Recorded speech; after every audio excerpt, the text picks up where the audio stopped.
April 9, Bolivian President Evo Morales announced that he was starting a hunger strike to pressure Bolivia's Congress to set a firm date for general election in December. After the strike, the Congress approved the new electoral law. Still, let's go back to a week ago when the leftist President Evo Morales and several civil groups announced their hunger strike. Bolivia's opposition-led Senate has failed to approve a law to handle the general elections as mandated by the Morales-backed constitutional reform approved by voters in January. Now Bolivian President Evo Morales said he would go on hunger strike until the Congress sets a date for general elections. It is not just Evo Morales who is on a hunger strike. It is also the Bolivian Workers' Union who is with us. Personally, I cannot lift this hunger strike. First, they have to comply with the mandate of the Bolivian people. This is not a provocation against anybody. It is not a disrespect to the opposition lawmakers. This is only to make them follow what the Bolivian people decided. The socialist president, who took office in 2006, has suggested opposition leaders are trying to block the planned December elections with delaying tactics. In a news conference, Morales said he was starting the strike to defend the vote of the people. I greet you, my fellow leaders. We're defending our democracy together, defending the vote of the people, the vote of foreigners, through this effort of going on a hunger strike. Thank you very much.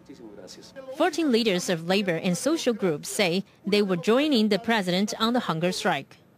We want to tell all Bolivians that this hunger strike has begun, backed by the Bolivian Workers' Center and National Coordinator for Change and all of its national organizations, including our nation's president, because he is a president who represents the people of Bolivia.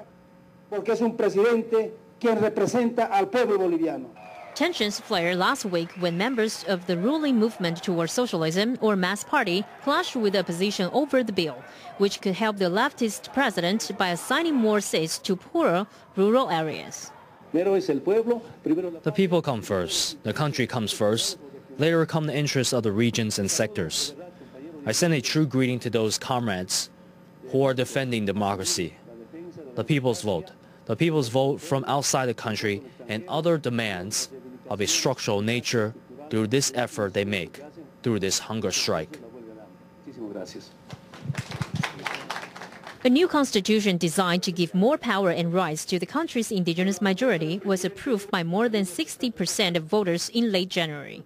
The constitution also calls for Congress to approve an electoral law ratifying December 6 as the date for the general election. Bolivian Julio Pinto say the hunger strike was a power play by government. I'm surprised by the news because until midnight, all the MAS representatives were going to resign to close down Congress. But they couldn't do that. This measure seems to me to be a way to pressure so the government can get what they want with the electoral system. The opposition has rejected the bill because it gives 14 seats to minority indigenous groups, which, they say, amounts to handing them to Morales, since he champions indigenous rights.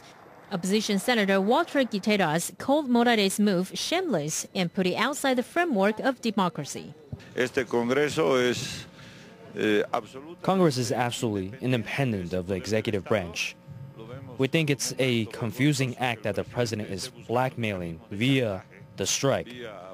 Hunger strike can't be used within the logic and dynamics of democracy, within the terms of the coherence of law, to try and get something. It seems absolutely shameless to me.